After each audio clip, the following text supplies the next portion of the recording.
Hi friends எல்லாரும் எப்படி இருக்கிறீங்க? இன்னைக்கு இந்த வீடியோவில் வந்து பன்னீர் கிரேவி எப்படி செய்கிறேங்கிறது தான் பார்க்க போகிறோம். இது வந்து சப்பாத்திக்கு ரொம்ப சூட்டபுளாக இருக்கும். பன்னீர் பட்டர் மசாலா செய்தா இது நம்ம ஹோட்டலில் சாப்பிட்ற டேஸ்ட்டு தான் அதே மாதிரி இருக்கும்.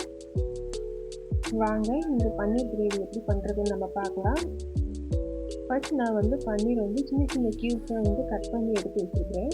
அதுக்கப்புறம் ஃப்ரை பேனில் வந்து கொஞ்சம் ஆயில் ஊற்றிட்டு கொஞ்சோண்டு மஞ்சத்தூளும் மிளகாத்தூளும் சேர்த்துட்டு நல்லா பச்சை வாசனை போகிற வரைக்கும் நம்ம ஃப்ரை பண்ணிக்கணும். அதுக்கப்புறமா நான் வந்து பன்னீர் க்யூப்ஸ் வந்து அதோடு சேர்த்துட்டு ஒரு 4 to 5 மினிட்ஸ் வரைக்கும் நல்லா வந்து ஃப்ரை பண்ணி வச்சோங்க. இந்த மாதிரி நம்ம மசாலாவோட பன்னீரை ஃப்ரை பண்ணும்போது அதோட கலர் ஃபுல்லாகவே ரெட்டிஷ் கலரில் மாறும். கிரேவியில் சேர்க்கும்போது கலர் பார்க்குறதுக்கும் அட்ராக்டிவாக இருக்கும், சாப்பிடணும்னு தோணும், ரொம்ப டேஸ்டியாகவும் இருக்கும். அதுக்காக தான் வந்து இந்த மெத்தடில் பண்ணுறோம்.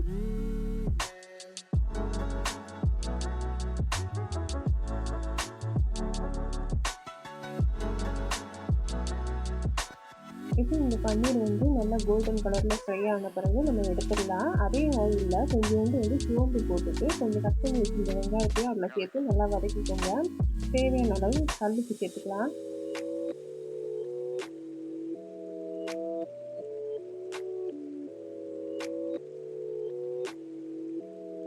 இது ஒரு 2 நிமிஷம் மூடி வச்சுருக்கோங்க. நான் வந்து தக்காளி வந்து மிக்ஸி ஜாரில் போட்டு அரைச்சி ஃபைன் பேஸ்ட்டாக அரைச்சி வச்சுருக்கேன். என் பையன் வந்து சப்பாத்திக்காக வந்து நானே தட்டி தரேன் அப்படின்னு சொல்லிட்டு அவங்க தட்டிட்டு இருக்காங்க. இப்போ வந்து வெங்காயம் நல்லா ஃப்ரை ஆகிடுச்சு. அது கூட வந்து ஒரு பீஸ் வந்து பட்டர் வந்து அதில் சேர்த்துக்கிறேன். நல்லா டேஸ்ட்டாக இருக்கும், அதுக்காக நான் பட்டர் சேர்த்துக்கிறேன். பட்டர் நல்லா மெல்ட் ஆன பிறகு நம்ம வந்து மசாலாவை ஆட் பண்ணிக்கலாம். நான் வந்து வீட்டு மசாலாவை ஆட் பண்ணுறேன். அதாவது மிளகாத்தூள், தனியாத்தூள் நான் வந்து மிக்ஸ் பண்ணி வச்சுருக்கேன். அதை வந்து நான் போடுறேன். நீங்கள் வந்து செப்பரேட்டாக போடுறதுனாலும் போட்டுக்கலாம். கூடவே வந்து மஞ்சத்தூள் சேர்த்துக்கலாம்.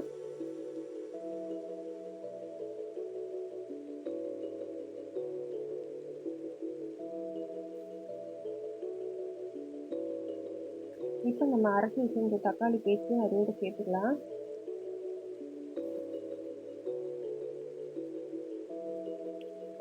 இப்போ அதில் இருக்கிற அந்த தண்ணியை நம்ம மிக்ஸ் பண்ணிவிட்டு தேவையான தண்ணி வேணும்னாலும் நம்ம ஊற்றிக்கலாம். நம்ம எவ்வளோ கிரேவி வேணுமோ அந்த அளவுக்கு தண்ணி ஊற்றிட்டு கொதிக்க விட்டுருங்க.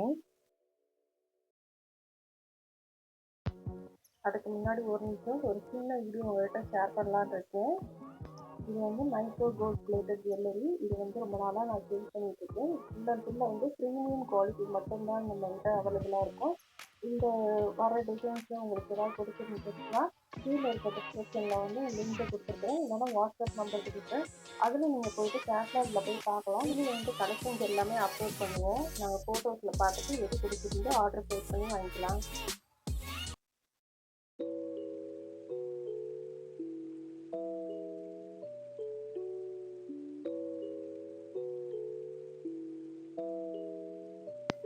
இப்போ வந்து கிரேவி நல்லா கொதிச்சிருச்சு. அது கூட வந்து நம்ம கரம் மசாலா சேர்த்துக்கலாம். அதுக்கப்புறம் வந்து நம்ம ஃப்ரை பண்ணி வச்சுருந்த பன்னீரையும் அதில் சேர்த்துக்கலாம்.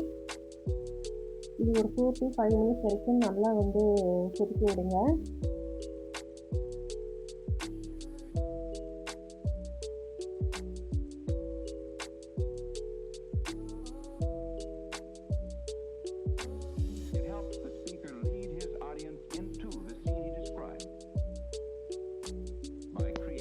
இப்போ வந்து ஸ்டவ் ஆஃப் பண்ணிக்கலாம். தேவையான அளவு வந்து நம்ம கொத்தமல்லி வந்து நறுக்கி அதில் சேர்த்துக்கோங்க. இப்போ நான் ஒரு பவுலில் ட்ரான்ஸ்ஃபர் பண்ணுறேன்.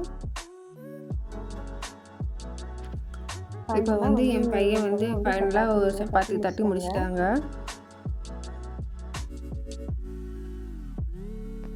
இப்போ ஒரு வேறு பவுலில் மாற்றியாச்சு. ஒரு பீஸ் பட்டர் வந்து அது மேலே நான் போட்டிருக்கேன்.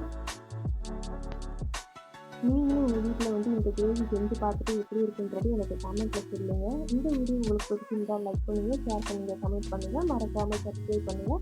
அடுத்த ஒரு வீடியோவில் உங்களோட சந்திக்கிற வரைக்கும் அதுவரை உங்களிடமிருந்து விடைபெறுவது டெய்லி நியூ விலாக். தேங்க்யூ.